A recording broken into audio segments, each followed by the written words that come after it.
قال النبي صلى الله عليه وسلم لا يقبل الله صلاة أحدكم إذا أحدث حتى يتوضأ أو كما قال عليه الصلاة والسلام. رواه البخاري ومسلم. آمنت بالله صدق الله العلي العظيم وصدق رسوله النبي الأمي الكريم الأمين ونحن على ذلك لمن الشاهدين والشاكرين والحمد لله رب العالمين. آج نواقض وضو کا بیان ہوگا. نواقض وضو کا کیا مطلب ہے کہ وہ چیزیں جن سے وضو ٹوٹ جاتا ہے اگر وہ پائی جائیں تو وضو باقی نہیں رہتا. آج ان چیزوں کا بیان ہوگا. وہ کون سی چیزیں ہیں کہ جو اگر پائی جائیں تو ان سے وضو ٹوٹ جاتا ہے, وضو برقرار نہیں رہتا. وہ درج ذیل صورتیں ہیں. ان میں سے کوئی بھی صورت پائی جائے گی تو وضو ٹوٹ جائے گا. سب سے پہلی چیز سبیلین یعنی پیشاب اور پاخانے کے مقام سے کوئی چیز نکل آئے تو اس سے وضو ٹوٹ جاتا ہے. جیسے پیشاب, پاخانہ, ہوا, منی, مدی, ودی, حیض اور نفاس اور استحاضہ کا خون وغیرہ. یعنی کوئی بھی چیز آگے کے راستے سے یا پیچھے کے راستے سے کوئی بھی چیز نکلی ہے تو اس سے وضو ٹوٹ جائے گا. نمبر 2, بدن سے خون یا پیپ نکلے اور وہ بدن کے اس حصے کی طرف بہہ جائے جس کا دھونا غسل میں واجب ہوتا ہے تو اس سے بھی وضو ٹوٹ جائے گا. خون نکلا, خون نکلنے سے وضو نہیں ٹوٹے گا بلکہ خون نکل کر بہہ پڑا, بہہ گیا, خون تھا یا پیپ تھی جسم کے حصے سے خون یا پیپ نکلا اور وہ بہہ پڑا تو اس بہنے کی وجہ سے وضو ٹوٹ جائے گا. نمبر 3, منہ سے خون نکلے اور اتنا خون ہو کہ وہ تھوک پر غالب آ جائے یا تھوک کے برابر ہو جائے تو اس سے بھی وضو ٹوٹ جائے گا. اور نمبر 4, اگر قے آ جاتی ہے, قے آنے کی صورت میں بھی وضو ٹوٹ جائے گا لیکن اس کی صورتیں کچھ مختلف ہیں. پہلی صورت یہ ہے کہ قے آنے میں کھانا پینا باہر نکلا اور قے منہ بھر کر آئے تو اس سے وضو ٹوٹ جائے گا.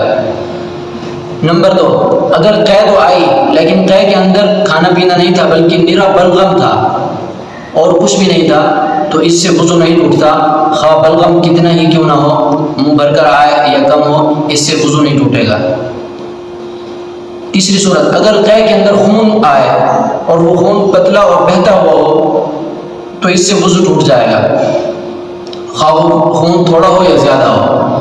خون بہتا ہوا پتلا ہو اس سے وضو ٹوٹ جائے گا, خواہ وہ خون تھوڑا ہو یا زیادہ ہو اس سے وضو ٹوٹ جائے گا.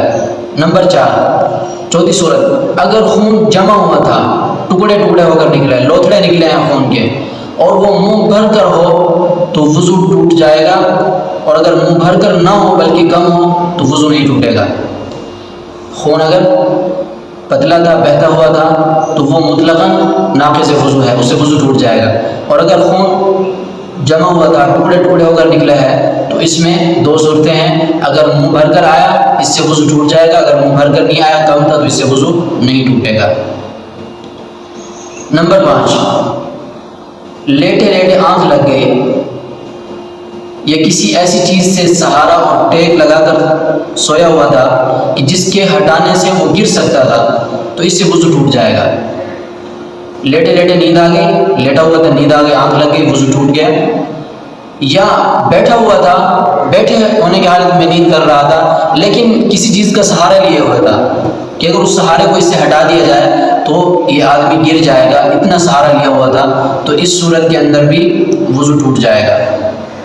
نمبر 6, بے ہوش ہو جانے سے وضو ٹوٹ جاتا ہے. بے ہوشی ہو گئی, کوئی دورہ لگ گیا بے ہوشی کا, اس کی وجہ سے بھی وضو ٹوٹ جائے گا. نمبر 7, پاگل ہو جانا, دماغ کے اوپر کوئی ایسا حملہ ہوا کہ اب اس کا دماغ کام نہیں کر رہا تو اس کی وجہ سے بھی وضو ٹوٹ جائے گا. نمبر 8, نشہ اور چیزیں کھانے سے اس قدر نشہ آ جانا کہ صحیح طریقے سے چل نہیں سکتا, قدم ڈگمگا رہے ہیں تو اس کی وجہ سے بھی وضو نہیں رہے گا, وضو ٹوٹ جائے گا. نمبر 9, رکوع اور سجدے والی نماز کے اندر بالغ آدمی کا بیداری کی حالت میں کہکہ لگانا. رکوع اور سجدے والی نماز میں بالغ آدمی کا بیداری کی حالت میں کہکہا لگانا یہ بھی ناقض وضو ہے، اس سے وضو ٹوٹ جائے گا۔ اب اسی کے اندر چند صورتیں ہیں۔ نابالغ آدمی اگر کہکہا لگائے تو اس کا وضو نہیں ٹوٹے گا۔ نمبر 2، دوسری صورت، بالغ آدمی نے کہکہا لگایا مگر نماز رکوع اور سجدے والی نہیں تھی، رکوع اور سجدے والی نماز نہیں تھی، جیسے نماز جنازہ، تو بھی وضو نہیں ٹوٹتا۔ تیسری صورت، نماز رکوع سجدے والی ہے اور کہکہا لگانے والا بھی بالغ آدمی ہے مگر نماز کے اندر نیند کی حالت میں کہکہا لگایا، وہاں پہ شرط تھا کہ کہکہا لگانا بیداری کی حالت میں ہوگا تب وضو ٹوٹے گا، اور یہ کہکہا لگا رہا ہے نیند کی حالت میں، پھر بھی وضو نہیں ٹوٹے گا۔ اب کہکہا کس کو کہیں گے؟ ہنسی کی 3 اقسام ہیں۔ ایسی ہنسی جس میں صرف دانت کھل جائیں لیکن کسی قسم کی کوئی آواز نہ ہو، اسے عربی میں تبسم کہتے ہیں، اس سے وضو ٹوٹتا نہیں ہے، نہ نماز پہ کوئی اثر پڑتا ہے۔ نمبر 2، ایسی ہنسی جس میں اتنی آواز نکلے کہ آدمی خود سن لے، کوئی دوسرا آدمی نہ سنے، اس کو عربی میں ضحک کہا جاتا ہے۔ اس کا حکم یہ ہے کہ اس سے نماز ٹوٹ جاتی ہے، البتہ وضو نہیں ٹوٹتا۔ اور تیسری قسم، ایسی ہنسی جس میں اتنی آواز نکلے کہ قریب والا شخص بھی سن لے، اسے عربی میں کہکہا کہا جاتا ہے، اس سے وضو بھی ٹوٹ جائے گا اور نماز بھی ٹوٹ جائے گی۔ تو یہ عوارض تھے جن کے پیش آنے سے وضو ٹوٹ جاتا ہے۔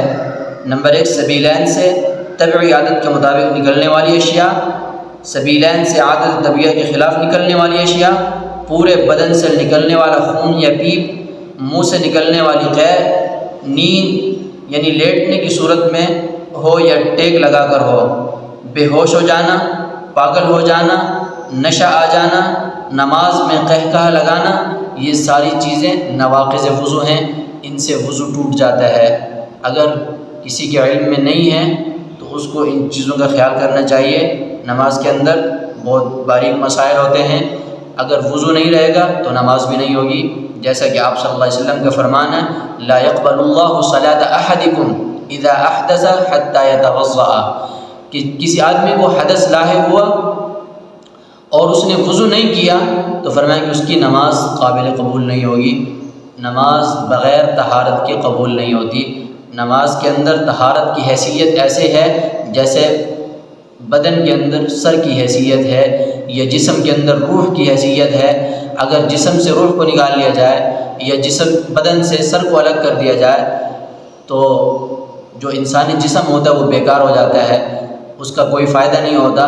تو اسی طرح اگر نماز سے طہارت کو نکال لیا جائے تو نماز کی بھی کوئی حیثیت نہیں رہتی۔ تو اس لیے عبادات کے اندر طہارت کو ایک خاص مقام حاصل ہے، طہارت کا خاص خیال کرنا چاہیے۔ اللہ پاک ہمیں ان مسائل کو سمجھنے کی اور عمل کرنے کی توفیق عطا فرمائے۔